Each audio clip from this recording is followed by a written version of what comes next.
안녕하세요, 허니쌤입니다. 이번 시간에는 규원가를 공부해 보도록 하겠습니다.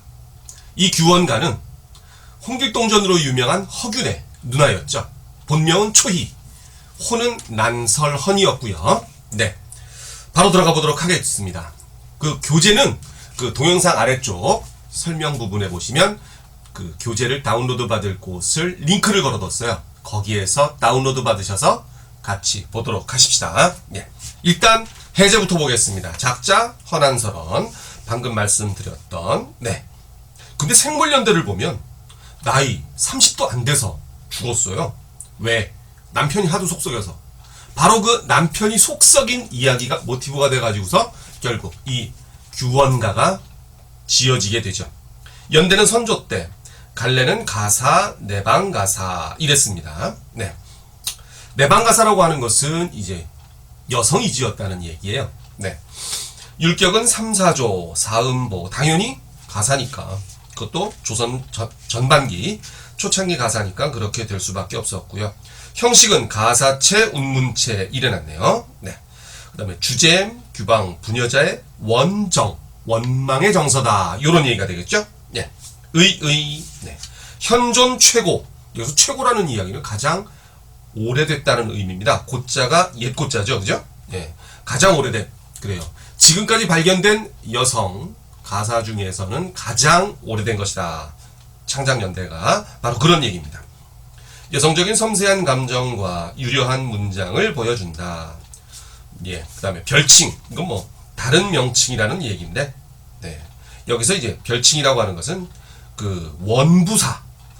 요게 앞에 있는 원부사가 있고 뒤에 있는 원부사가 있어요. 근데 가만 보면 가운데 부자가 서로 다르죠. 앞에 있는 원부사의 부자는 지아비 부자예요. 이렇게 되면 술목 구조가 됩니다. 지아비를 원망하는 노래 이렇게 되겠죠. 그런데 두 번째 원부사는 지어미 부자를 써놨단 말이야. 이렇게 되면 원한에 찬 지어미의 노래 이런 식으로 수식 구조가 되는 거죠. 자, 어찌됐든 그렇고요. 작자는 허난설헌. 여러 가지 재주가 많았던 양반인데 안타깝게도 젊은 나이에 죽었어요. 네. 다음 본문 들어가겠습니다. 역시 가사다 보니까 다른 가사들과 마찬가지로 총 3단 구성을 보여주겠죠. 서사, 본사, 결사 이렇게 됩니다. 자, 읽어나갑니다. 서사에서는 이제 자기 서러운 회포를 노래를 하고 있습니다. 엊그제까지만 해도 젊었더니 하마어이 다 늙거니 이랬습니다. 엊그제까지만 해도 젊었었는데 벌써 이렇게 다 늙어버렸는고 이런 의미인데요. 나이 27에 늙었다고 이야기하기는 좀 거시기하지 않습니까? 라고 하겠지만 이게 세대관념이 지금 현대 우리랑은 좀 다릅니다. 우리는 보통 30년을 한 세대로 잡잖아요. 근데 그 당시에는 15년 정도로 잡았어요. 무슨 말이냐면 14, 15, 16 이 나이면 결혼들을 했거든. 그리고 조금 있다가 애를 낳고. 그렇죠? 그러면 15, 16에 애를 낳았다고 한다면 다시 그 애가 또 15, 16이면 또 결혼해서 애를 낳는단 말이야. 그럼 애초에 부모는 몇 살이 됩니까? 30대 초반이죠. 30대 초반의 족보상으로는 뭐가 되는 겁니까? 할아버지 할머니가 되는 거야. 그럼 40대 중반이 넘어가면요. 앞에 증조자가 붙겠죠? 60대가 넘어가면 고조자가 붙습니다. 살벌합니다. 거기다가 자식들은 많이 낳으니까 거의 기하급수적으로 느는 거지. 자손이. 그래서 고조쯤 되게 되면, 즉 환갑잔치 할 때쯤 되게 되면 자기 자손으로만 거의 한 마을이 만들어질 정도가 된단 말입니다. 집성촌이죠, 이른바. 그치? 예. 그렇게 된단 말이에요. 그래서 이제 세대관념이 지금이랑 좀 달라요. 근데 죽었을 때 나이가 27. 그렇죠? 뺄셈을 해버리면, 네. 세는 나이로. 그래요. 그렇게 되면, 벌써 일찍 시집간 친구들은 손주들을 보고 있단 말이지. 할머니가 돼가고 있단 말이야. 생물학적으로는 젊은 나이인데, 언어적으로, 문화적으로는 할머니에 해당되거든요. 그러니까 늙었다고 표현을 하는 거라. 술집에 인기 좋은 기생들은 13살, 14살 그랬다 그래요. 네. 자, 봅시다. 엊그제 젊었더니 하마어이 다 늙거니 이제 그런 문화적인 배경을 놓고 봐야 됩니다. 예. 그러지 않으면 이해가 잘 안 돼요. 다음 소년행락 생각하니 일러도 속절없다. 소년행락 젊었을 때, 어렸을 때, 사실 젊었을 때라기보다는 어렸을 때 행락 즐겁게 지냈던 일 생각하니 말하려고 해도 속절이 없다. 덧없다, 헛되다 이런 말이죠. 늙어서야 서른 말쌈. 여기서 서른에다가 동그라미 쳐주세요. 숫자 30을 얘기하는 것이 아니라 여기서는 서럽다라는 의미죠. 그쵸? 예. 서러운 말쌈 하자니 목이 맨다. 이제부터 지금 그 이야기를 할 예정이야. 네. 거기 밑에 설명 보면 늙어서야, 그쵸? 늙은 뒤에야. 그 다음 서른 옆에 빈칸 만들어 놨잖아요. 그쵸? 네. 거기다가 써보십시다. 뭐라고? 정서의 직접적 표현. 이렇게 한번 써보세요. 네. 서른에다가 일단 동그라미 쳐주시고, 예. 주로 이제 정서 쪽에다가 제가 동그라미를 쳐드릴 거예요. 정서를 직접적으로 표현하는 말 또는 정서를 비유적으로 표현하는 말. 다음 갑니다. 자, 빈칸 써주셨죠? 정서의 직접적 표현. 그래요. 자, 이래가지고 이제부터 이제 얘기를 할 참입니다. 해가지고서 서사가 끝났고요. 이제 본사 들어갑니다. 본사도 몇 부분으로 나뉘어 있는데 그 중에 첫 번째, 네, 자기 늙고 초라한 신세를 한탄하는 장면 보겠습니다. 일단 젊은 날에 출가할 때, 시집 올 때를 회상을 하죠. 부생모육. 네, 이 부생모육이라는 한자 말이야. 네, 보면 한자로는 이렇게 지금 써놨잖아요. 부생모육. 네, 이거를 순서대로 해석을 하게 되면 아버지가 낳고 어머니가 길러주시고 이렇게 되는데 이렇게 해석하는 거 아닙니다. 여기서는요 이런 식으로 해석을 해야 돼요. 부모님께서 요거 1번 낳고 길러주신 요런 식으로 해석을 해야 돼. 부생모육. 네, 요런 구조들이 몇 군데 보여요. 여러분들이 잘 알고 있는 천자문 하늘, 천, 따지, 거물, 현, 누루황도 마찬가지야. 누루황도 마찬가지라고. 왜냐하면 봐봐요. 이것도 하늘과 땅이 검고 누르다 이렇게 해석하는 게 아니라 하늘은 검고 땅은 누르다 이렇게 해석을 해야 되는 거거든. 이해되겠죠? 하늘은 검고 땅은 누르다. 그래서 1, 2, 3, 4가 아니라 하늘 2번 검고 땅은 누르다. 역시 마찬가지로 여기도 마찬가지로 아버지와 어머니가 낳고 어이구 부생모육이구나. 네, 쏘리 잘못했네요. 부생모육, 그치? 부생모생이 아니고, 네, 부생모육 이렇게 돼야지. 그래요. 그래. 아버지와 어머니가 낳고 길러주신 이렇게 돼야 된단 말이야. 그러니까 1, 2, 3, 4가 아니라 1, 3, 2, 4 순서로 해석이 되는 거거든요. 요런 한문 구조를 가지고 있는 단어들이 꽤 돼요. 한자 성원 중에서도. 동분서주 뭐 이런 것들도 있잖아. 동쪽으로 서쪽으로, 그러니까 동서로 이리저리, 그 다음에 분주, 그치? 사이에 동분서주 그렇게 되고요. 그죠? 요런 표현들 좀 익혀두시면 도움을 많이 받죠. 어찌됐든 부생모육. 그래요. 부모가 낳아서 길러주실제 신고. 이 신자 많이 봤죠? 어서 바로 신라면 할 때 그 신입니다. 예, 매울 신자. 그리고 고자는 괴로울 고자. 몹시 고생했다는 얘기지. 몹시 고생하시면서 이 내 몸 길러낼제. 공후배필은 못 빨아도. 자, 여기서 공이라고 하는 것은요, 중국에 황제가 있고 그 밑에 봉건 제후들이 있잖아. 그 제후들이 바로 공이거든. 그 제환공, 진문공 이렇게 얘기를 한단 말이야. 그래서 거기서 이제 그 공이라고 하는 것은 제후들이고, 후는 바로 그 공 밑에 그 귀족들을 말하는 거죠. 그러니까 이제 아주 높은 벼슬아치들을 이야기할 때 이런 표현을 씁니다. 그래요. 공후배필. 높은 벼슬아치에 배필이 되지는 못하더라도, 그렇게 즉 공후의 배필이 되기를 바라지는 못해도 그래도 군자의 호구 원하더니. 군자는 젠틀맨, 신사를 의미하는 것이고요. 물론 서양식 개념이랑은 조금은 달라요. 네, 도덕적으로 훌륭한 사람마다 보통 군자 이렇게 이야기를 하지요. 물론 그것도 이제 중국에서 이야기할 때 시대별로 의미가 조금 달라진다고 하긴 합디다만, 어찌됐든 일반적으로는 군자 하게 되면 도덕적으로 훌륭한 사람 이렇게 잡아준단 말이지.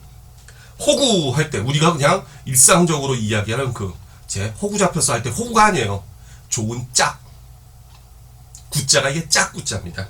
예, 군자의 좋은 짝이 되기를 원하셨는데 누가? 자, 맨 밑에 보면 호구 옆에 아니 원하더니 옆에 주체라고 붙여놨죠. 예, 주체가 바로 누구야? 부모님께서 그랬단 말이지. 부모님께서 그렇게 원하셨다. 딸내미가 좋은 남자 만나가지고서 훌륭한 배필이 되기를 바랐다. 이런 얘기인데요. 자, 거기 주체 옆에다 부모님 적어주시고. 근데 그거는 희망일 뿐이었고, 실제로는 아주 이상한 남자를 만난 거지. 보세요. 삼생의 원업이요. 다음 장 넘어갔어요. 삼생의 원업이요. 월하의 연분으로 했습니다. 삼생이라고 하는 것은 그 밑에 보시면 설명을 붙여놨어요. 전세. 지금 살고 있는 세상이 이승, 현세고, 내가 태어나기 전의 세상이 바로 전세죠. 그죠? 전생. 네. 그 다음, 내세. 이래가지고서, 예. 전세, 현세, 내세. 이래가지고 삼생을 이야기하는 건데요. 여기서는 이제 전생의 뜻이겠죠. 어쨌든, 그 원망스러운 업보요, 월하. 이 월하는요, 그 밑에 설명해놨지만, 월하빙인 또는 월하노인이라고도 하는데, 서양에서는 큐피드라고 하는 천사가, 요정, 천사가? 그래요. 하여간 그런 존재가 남녀 간의 사랑을 이어주잖아. 동양에서는 누가 있다? 바로 이 월하빙인이 있는 거야. 월하노인, 월하빙인. 신선입니다. 남녀 간의 사랑을 이어주는 신선. 그런데 그 사람이, 그 신선이, 예, 애를 써가지고 내가 이 남자랑 엮였다라는 말이 되는 거지요. 삼생의 원망스러운 업보요.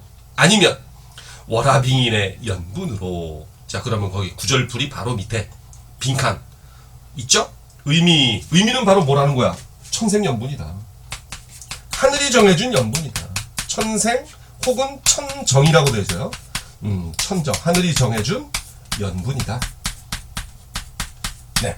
의미는 요렇고, 그 다음, 그 옆에 있는 사상은 무슨 사상이에요? 전세, 내세, 전세, 현세, 내세 이러면서 계속 돌아가잖아. 그거 갖다 뭐라 그래요? 윤회사상이라고 하죠. 이건 불교적 사고방식입니다.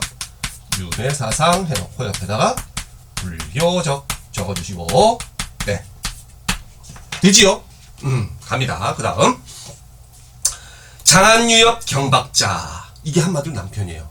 그래서 거기 첫 번째 해설. 장안유엽 경박자. 옆에 화살표하고 의미. 빈칸 만들어놨죠? 거기다 남편 적어주시고, 네. 장안유엽은 무슨 뜻이냐? 장안은 원래는 당나라 수도였는데 그것이 이제 대유법적으로 쓰여가지고 한 나라의 수도를 이야기할 때 장안이라는 말을 쓰지요. 여기서 서울, 그러니까. 또는 서울거리. 유협. 호방하기로 이름난 이 협객. 그러잖아요. 그죠? 유자는 놀유자고요. 놀기 좋아하는 협객이란 얘기죠. 잘 나가는 사람. 플레이보이네. 그렇죠. 경박자. 경거망동을 하는 사람. 한마디로 얘기해서 자기 남편. 좀 안 좋은 소리는 양아치 남편입니다. 네. 꿈같이 만나가지고 당시에 용심하기. 당시 시집 올 때 마음 씀씀이 살얼음 디디는 듯 했었다. 그렇죠. 지금은 좀 많이 나아졌다고 하더라도 이 시절만 하면 아우 끔찍하죠. 왜? 시집살이. 그렇지? 어느 정도냐면 시부모가 하는 한마디 한마디 또는 시댁 식구들이 하는 한마디 한마디가 전부 다 이제 며느리 콱콱 찔러대는 말이 된단 말이야. 시댁 식구들은 아무 생각 없이 이야기를 한다 하더라도 그걸 받아들이는 며느리 마음은 편치 않죠. 대표적인 거. 얘야, 결혼하기 전엔 제가 안 그랬는데 누구 탓이라는 얘기야? 며느리 탓. 그쵸? 아니 밥상머리 앉아서도 그냥 갈군다니까. 아니 갈구는 것처럼 이야기가 자기한테 받아들여진다니까요. 며느리 입장에서는. 얘야, 오늘 내가 별로 밥맛이 없는데 왜 이렇게 밥을 많이 담았니? 쌓이는 거죠. 나는 오늘 열심히 일을 해가지고 배가 무지장 많이 고픈데 왜 이렇게 밥을 조금 담았니? 그죠? 야, 이건 내가 쓰던 숟가락이 아닌 것 같다. 뭐 등등등. 이거 전부 다 뭐야? 갈굼당하는 소리다. 그렇게 받아들일 수 있다는 얘기죠. 그러니까 그런 말 안 들으려면 하나부터 열까지 모든 것을 다 신경을 써줘야 된단 말이야. 그래서 살얼음 디디는 듯 했었다. 욕먹지 않으려고. 그리고 자기가 욕먹는 것은 꼭 자기의 부모님이 욕을 먹게 된단 말이야. 저 집안은 며느리 교육을 어떻게 시켰길래, 딸내미 교육을 어떻게 시켰길래 이렇게 된단 말이지. 그죠? 네. 아유, 끔찍하다. 빨리빨리 독립시키는 게 좋아. 그지? 네. 그런 거예요. 당시의 용심하기 살얼음 디디는 듯. 그 다음 두 번째. 이제 덧없이 늙은 용모를 탄식합니다. 나이 27에 그러니까 죽기 직전에 작성을 했다고 하더라도 이 시를 창작했다고 하더라도 27에 늙었다. 좀 이건 좀 아닌 것 같은데 그 당시로서는 어쩔 수 없었어요. 그죠? 예. 3호 28 겨우 지나 3호는 3호 15 할 때 그 15 15살이고요. 28 하면은 16살이죠. 그래서 28 청춘 16살 청춘이라는 얘기입니다. 지금 따지고 중학생 정도밖에 안 되는 거야. 그지? 예. 15, 16살 나이 겨우 지나 천연여질. 자, 해석 보세요. 타고난 아름다운 모습. 여기까지만 보면 아무런 배경 지식 없이 여기까지만 보면 이 양반 공주병 환자 아니야? 이렇게 생각할 수도 있겠지만 이것도 문화적으로 해석을 해야 돼요. 여러분들 혹시 그 친지 결혼식장에 가본 적 있습니까? 특히 신부 측 친지로 가보면 신부는 웨딩드레스 곱게 입고 신부 대기실에 앉아있단 말이야. 그럼 이제 친구들도 오고 어르신들도 오고 해가지고 옆에서 같이 사진도 찍고 이렇게 대기실에 있는데 그 놓친 애들마다 한마디씩 꼭 하는 게 있어요. 뭐가 있느냐? 아이고 곱다 곱다 이런 식으로. 선생님도 친지 결혼식에 이제 가보잖아? 그럼 신부 측 본단 말이야. 근데 신부 측 봐도 객관적인 입장, 내가 어렸을 때 보더라도 곱다는 소리 들을 만한 그런 외모는 아닌 것 같은데라는 생각이 드는데도 불구하고 놓친 애들은 계속 거기다 대고 곱다 곱다 이랬단 얘기지. 저게 무슨 논리일까? 아무리 봐도 내가 보기엔 아닌 것 같은데. 근데 말이죠, 나중에 나이 먹고 이해를 했어요. 그건 무슨 얘기냐면 A라는 여성, B라는 여성, C라는 여성, D라는 여성 이렇게 여성들을 쭈르륵 늘어놓고 그 중에서 곱다는 게 아니야. 그냥 그 신부 어렸을 때부터 나이 먹고 이제 늙을 때까지 일생 전체를 놓고 봤을 때 그 중에서 가장 고울 때라는 의미입니다. 이해되겠어요? 아. 그러니까 네 인생 중에서 가장 고울 때가 지금이로구나 이렇게 이야기를 하는 거지. 야, 여자들 중에서 네가 제일 이게 아니란 말이지. 이해하겠죠? 어찌됐든 여기서도 이제 그런 표현으로 이해를 하셔야 돼. 천연 여질 절로 이니 생겨나니 이 얼굴. 자, 이 작품에서도 얼굴이라는 단어가 꽤 나와요. 이 얼굴은 우리가 뭐로 알아두셔야 되느냐? 고전에서는요, 이 얼굴이 아닙니다. 뭐가 되느냐면 온 몸을 둘러싸고 있는 스타일로 보셔야 돼요. 모습, 형상. 네. 고전에서요, 고전에서 얼굴은 뭘로 본다? 모습, 형상, 스타일로 본다. 이런 얘기죠. 스타일. 네. 그래서 헤어스타일, 옷 입는 스타일, 이걸 다 포괄하는 거야. 육신 자체는 바디, 이건 몸이고요. 그리고 몸을 둘러싸고 있는 모든 스타일, 이게 바로 얼굴입니다. 그리고 요 부분은, 페이스, 요 부분은 뭐라고 하느냐면, 낯이라는 단어가 있어요. 낯가죽이 두껍다. 현재도 쓰잖아, 왜? 그쵸? 예. 민낯을 보여준다. 뭐 이런 식으로 해가지고, 그 낯이라는 말을 쓰잖아요. 그게 페이스를 의미하는 거였고, 그 다음, 이 얼굴이라는 단어는 몸을 전체를 둘러싸고 있는 스타일. 그래서 모습, 형상 이렇게 보셔야 돼. 그래. 이 모습, 이 태도로 100년 기약하였더니 100년 동안 오래오래 살자고 약속을 했었는데 연광이 훌훌하고, 연광은 세월, 훌훌하고 빨리 지나가고 조물주가 시기심이 많아서 봄바람 가을 물이 배올 사이로 북이 지나가듯. 네. 북이라고 하는 것은요, 배틀로 배를 짤 때 그 시로리가 이렇게 세로로 쭉쭉 위로 아래로 이렇게 쫙 펴져 있잖아. 그럼 그 사이로 가로줄을 집어넣을 때 쓰는 도구인데요, 럭비공처럼 생겨가지고 안에가 폭파였어서 여기 실타래가 달려있다고. 그래서 위아래로 이렇게 벌어져 있을 때 그 사이로 북을 휙 집어넣으면 가로실이 휙 지나가겠지. 그럼 한번 교차를 시켜. 그 다음에 빛 같은 걸로 툭툭 내리쳐. 그 다음에 또 이쪽으로 왔던 북을 이쪽으로 던집니다. 그 사이로, 교차된 사이로. 그러면 여기 또 가고, 그 다음에 또 붓으로, 아니 그 빛 같은 걸로 툭툭 치고, 큰 빛 같은 거 있어요. 툭툭. 그게 이제 바닥 자체에서, 이제 배틀 바닥에서 이제 페달을 갖다가 밟으면 이게 오르락 내리락 하면서 이게 교체가 되거든. 그럴 때 이렇게 갔다 하면서 한 번은 이렇게, 한 번은 이렇게 해가면서 이제 그 가로줄이, 가로실이 교차가 되면서 이제 옷감이 짜지는 거란 말이야. 그럴 때 고수일수록 그 속도가 빠르겠죠.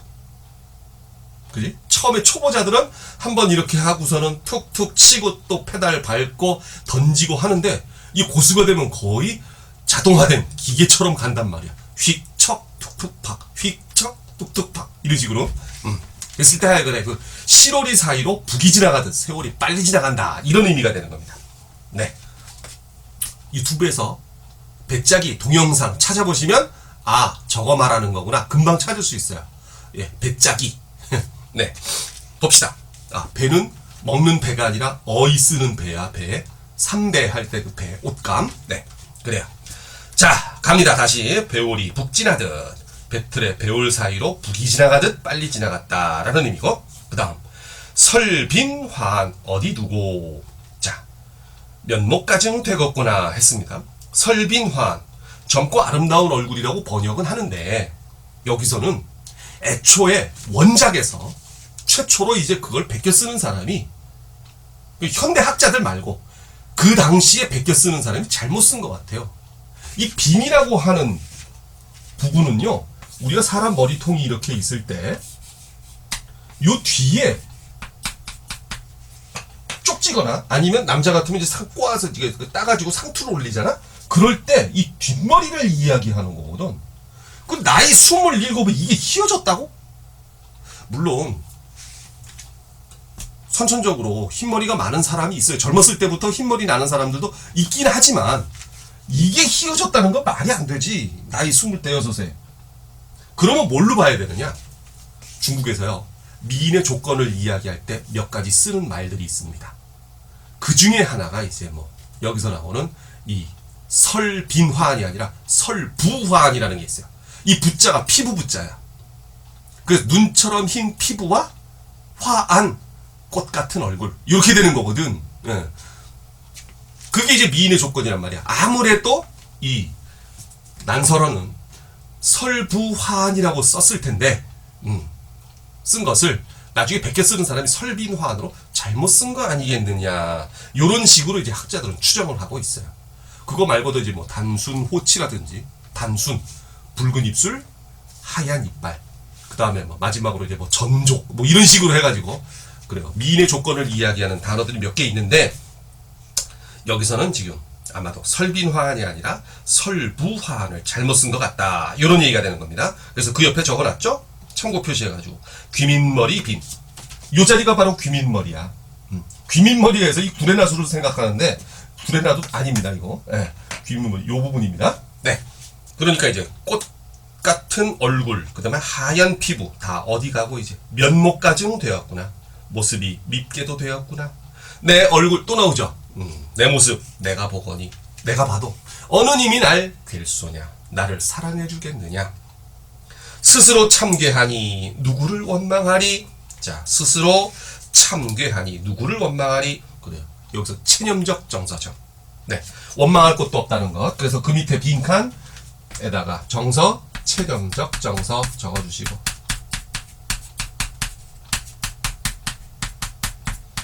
원망할 것도 없다.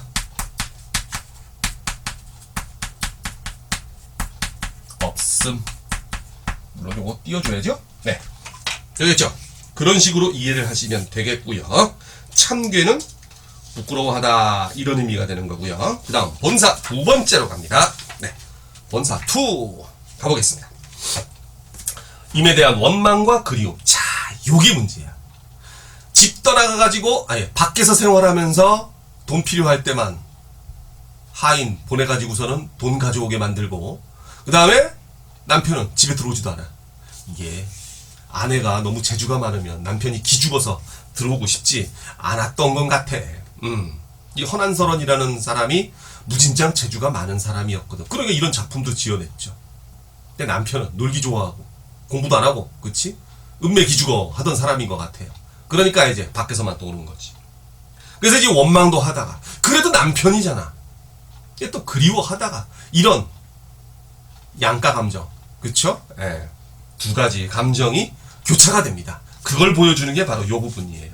먼저 술집에 출입하는 남편 행색을 표현해 줬어요. 335, 그치? 혼자 가면 재미없지. 그쵸? 여럿이 가는 거죠. 야유원에 여럿이 때를 지어서 놀러가는 술집에 세 사람이 났단 말인가. 여기서 세 사람, 새 기생으로 의미하는 겁니다. 빈칸에 새 기생 적어주시고, 꽃 피고 날 저물 때 정처 없이 나가 있어. 꽃 피고 날 저물 때 정처 없이 나가 있어. 나가더니 들어오질 않네. 백마 금편으로. 백마 흰말, 좋은 말. 네. 그 다음 금편, 금칠한 채찍으로 어디 머무는 거. 자, 그러면 백마금편이라고 하는 것은 호사스러운 차림을 말하는 거죠. 왜 술집 가는데 호사스러운 차림이 필요할까요? 어차피 거기서 여자들 꼬실 것도 아니고 이미 기생들이 있는데, 아니 호사스럽게 차려야 저 사람 돈 많은 사람인가벼? 해가지고서는 대접이 좋아질 거 아니야, 그지? 네, 바로 그런 거죠. 호사스러운 차림으로 어디 머무는 거. 원 근을 모르거니 멀리 있는지 가까이 있는지도 모르겠거니 소식이야 더욱 알겠느냐. 소식도 모르겠다. 그러면서 이제 사계절을 지내면서 느끼는 님에 대한 그리움 또 근심을 노래합니다. 인연을 끊으신들 아무리 인연을 끊었다고 하더라도 생각이야 없을 소냐. 얼굴을 못 보고 세 번째 나왔어, 그지? 모습을 못 보거든 그립기나 말하려면 그립지나 않았으면 좋겠다, 이런 소리죠. 12대 12시간. 지금이랑 다르게 그 당시로는 지금의 2시간을 1시간으로, 그래서 자시, 축시, 인시, 묘시 이렇게 표현됐었죠. 네. 김도 길샤, 길기도 길구나. 30날, 한 달 30일. 지루하다.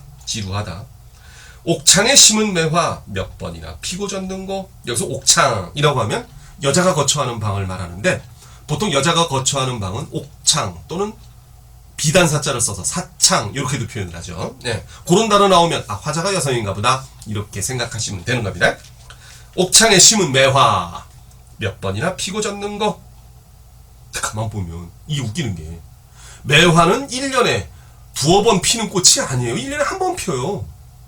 그럼 몇 번이나 피고 졌다는 얘기는 뭐야, 몇 년을 갖다 나가가지고 들어오질 않은 거야. 몇 달 며칠도 아니고 몇 년. 심하다, 그치? 겨울밤 차고 찬제 자취는 섰거치고 여름날 길고 길지. 그봐, 겨울에도 안 들어와 여름에도 안 들어와. 굳은 비는 무슨 일이 있고. 굳은 비는 여기서 장맛비를 말하는 겁니다. 구잔비, 장맛비. 요 굳은 비가 나오면 이제 여름이라는 걸 알 수 있는 단어가 되는 거죠. 여름을 알려주는 단어는 두세 가지가 있어요. 이 구잔비, 그 다음에 녹음. 아니다, 녹음은 봄이다. 녹음 말고 저기. 녹음 맞네.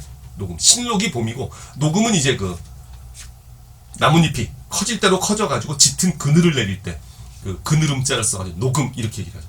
녹음. 그 다음에 또 뭐가 있냐면 물 위로 불어오는 수면 양풍, 뭐 이런 시원할 양자를 써가지고 그 양풍이라고 하는 게 있어요.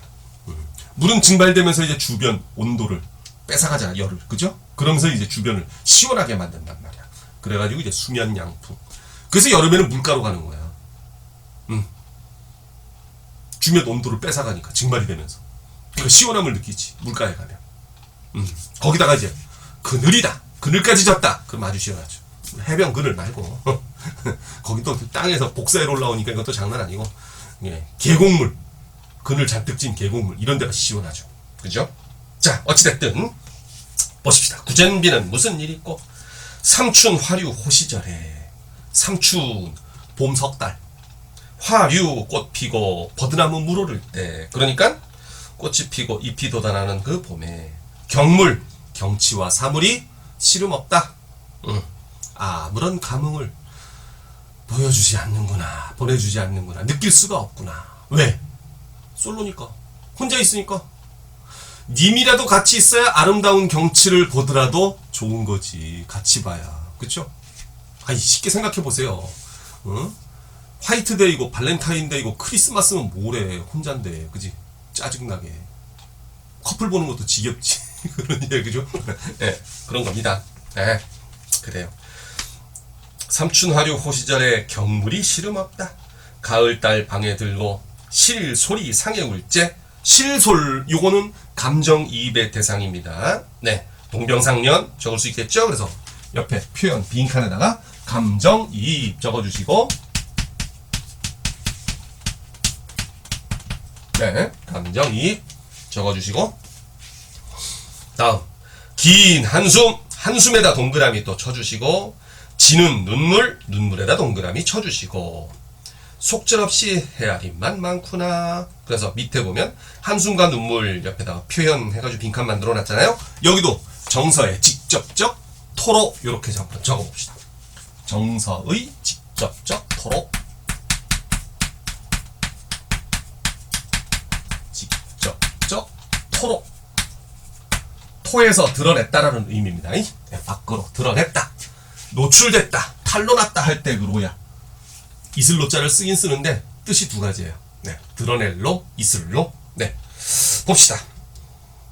긴 한숨, 지는 눈물, 속절없이 햇만 많다. 아마도 모진 목숨, 죽기도 어렵구나. 짜잔. 다음 장 넘어갑니다. 그래서 이 외로운 마음, 서러운 마음, 원망스러운 마음을 검은고 곡조로 달래보고자 검은 거를 꺼내죠. 봅시다. 검은고 곡조로 달래보는 애달픈 마음 했습니다. 도로여 도리여 풀쳐하니 풀어 헤아리니 이리하여 어이하리. 이렇게 살아서 어이하리. 원망만 한다고 해서 또는 그리워만 한다고 해서 님이 돌아올 것 같진 않고 내 마음이나 풀자 이거지.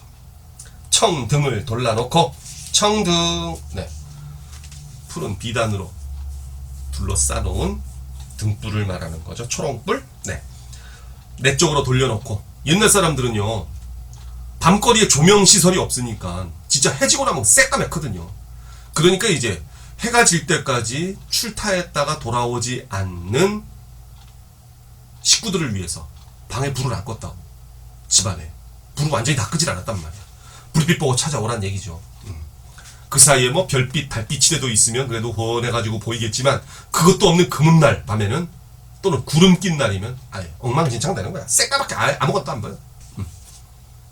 진짜 아파트 화장실에서 불 꺼놓고 화장실 들어가지고 문 닫아버리면 새까맣고 아무것도 안 보이듯이 그런 식으로 돼버린단 말이야. 그러니까 이제 그 등불을 갖다가 바깥쪽으로 켜놨었는데 님이 안 돌아오는구나, 오늘도 끝났구나. 그래가지고 이제 내 쪽으로 돌려놓고 녹기금. 자, 녹기금. 밑에 해설 보시면 푸른 빛깔로 아름답게 장식한 검은고예요. 비스듬히 안고, 빗기는 비스듬히 이런 뜻이고요. 그럼 거기서 녹기금은 왜 빈칸을 만들어놨는데요? 고독 해소의 매개체라는 거지요. 그 빈칸에다 적어보세요. 고독 해소의 매개체. 네, 해소의 매개체. 네, 정리되죠? 고독 해소의 매개체. 그렇게 됐습니다. 다음에 녹기금 빗기 안아 병년화 한곡조를. 병년화. 그래요, 검은고 공명이겠죠. 한곡조를 시름조차 섞어타니. 자, 그래가지고 두 구조를 갖다가 위아래로 묶었어요. 그래서 녹기금서부터 시작해가지고 섞어타니 하는 것은 어떤 의미로 사용된 구절이냐, 표현된 구절이냐. 자, 옆에 빈칸이 잔뜩 길게 있는데 적어보세요. 고독과 슬픔에 잠겨있는 모습. 이런 식으로 적어보세요. 고독과 슬픔에 잠겨있는 모습.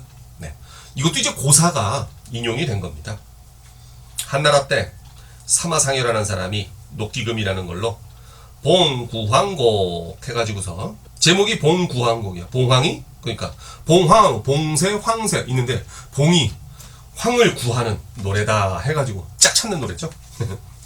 과부가 된 타광손, 탕문군을 꿰어냈다는 고사에서 온 겁니다. 그렇게 해서 섞어타니. 자, 다시 의미가 뭐라고요? 고독과 슬픔에 잠겨있는 모습. 이렇게 된다고요. 네, 그랬더니 그 소리가 어떻다는 거야? 소상야우의 뱃소리 섰더란다 이랬습니다. 밑에 해석이 있네요. 소상야우는 소상강 밤비.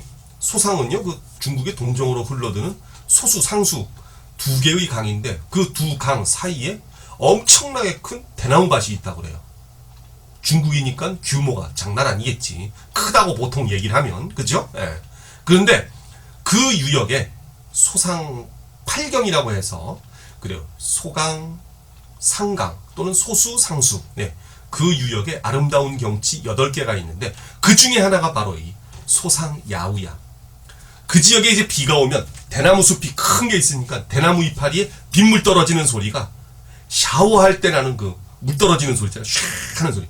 그게 짠짠하게 쫙 펴진다는 얘기지. 예, 밤에. 그리고 그 소리가 그렇게 아름답다라는 이야기입니다. 물론 구슬픈 소리겠죠. 네, 바로 그래가지고 이제 수상팔경 중에 하나가 바로 수상야우인데요. 꼭 그렇게 구슬픈 소리가 난다는 것이고요. 댄잎소리 섞여라듯. 또 그 다음 구절, 화표 천년에 벼락이 운이 난다 됐습니다. 이건 뭐냐면, 화표라고 하는 것은 그 무덤가에, 옛날 무덤가에 보면 이렇게 돌로 막 기둥처럼 깎아놓고 동물처럼 깎아놓는 거 있잖아, 그죠? 석상들. 그거 갖다 이제 화표주 뭐 이렇게 해가지고 이야기를 하는데, 옛날 요동 땅에서 정영인가 누군가 하는 사람이 신선이 되기 위해서 돌을 닦고 있었대요. 근데 어느 날 돌을 한참 닦고 있던 그 사람이 사라져버렸어. 그래가지고 친지들부터 시작해 동네 사람들, 친구들 해가지고 다 찾아보는데 발견할 수가 없는 거야. 그래서 결론 내리길, 이 사람 도 닦다 보니 진짜 신선돼서 하늘로 갔나 봐. 이러고서는 이제 사그라든 거죠. 그리고선 세월이 한참 흘러가지고 친구들도 죽고 친지들도 죽고 세월이 막 바뀌었어. 그러니까 주변에 이제 그 본인, 그러니까 이제 그 돌을 닦던 사람도 죽은 것 같다, 하늘나라로 갔다 해가지고 무덤도 만들어주고, 친구들 무덤도 다 옆에 있겠죠, 그 동네. 근데 어느 날 갑자기 한참 세월이 흐른 다음에 학 한 마리가 이상하게 날아와가지고 그 화표주 위에 뜨 앉아가지고 아래쪽을 보면서 꺽꺽대고 울고 있다는 얘기야. 원래 학의 울음소리가 그렇게 꺽꺽대고 우는 소리예요. 이거 구슬픈 소리가 아니라 거의 통곡 소리처럼 납니다. 그래서 사람들은 저 새는 3000년을 산다고 하는데 3000년 동안의 한을 품은 소리가, 울음소리가 저렇게 나는구나, 뭐 이렇게도 얘기를 한단 말이야. 꺽꺽대는 소리가. 근데 느닷없이 학이 날아와가지고 꺽꺽대고 그 아래쪽을 바라보면서 있으니까, 아, 옛날에 도 닦던 사람이, 그 정용이라는 사람이 학이 돼가지고 다시 나타났는데, 뭐 그런 전설로 지금 남아있다는 이야기지요. 자기 아는 사람 다 죽고 사라진 그 상황을 보니까 좀 슬퍼졌나 보지. 그렇게 해서 저렇게 해서 슬픈 울음소리를 내면서 울고 있나 봐. 이런 식으로 이제 사람들이 생각했다는 이야기인데, 거기다가 이제 자기의 구슬픈 검은고 소리를 비유를 한 거죠. 그래요. 화표 천년에 이별한 학이 울어대는 듯.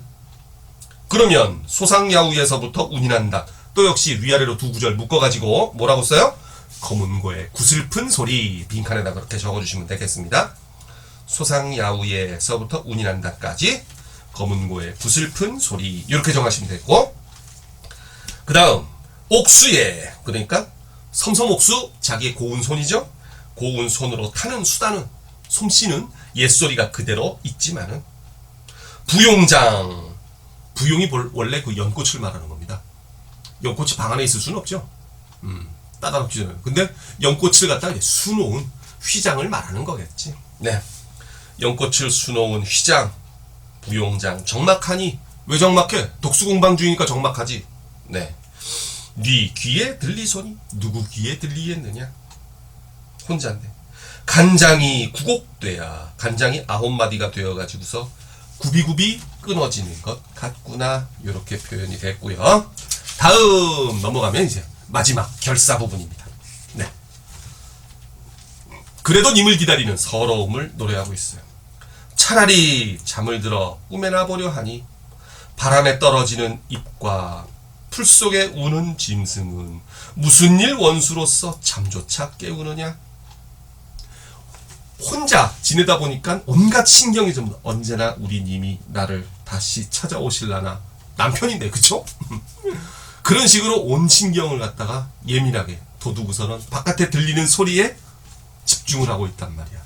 그래서 바람에 이파리가 큰 게 떨어지고 바람에 직 땅에 끌리는 소리가 나면 혹시 저 소리가 우리 님이 오는 신발 끄는 소리가 아닐까. 슬리퍼처럼 직직 끌고 다니니까 말이죠. 예? 그런 소리로 착각이 든다 이거지. 그래서 잠도 못 자고 있는 거야. 바람에 떨어지는 잎과 풀 속에 우는 짐승, 무슨 일 원수로서 잠조차 깨우는 거냐. 자, 여기 바람에서부터 깨어난다까지 정서는 어떤 정서? 고독감이겠죠.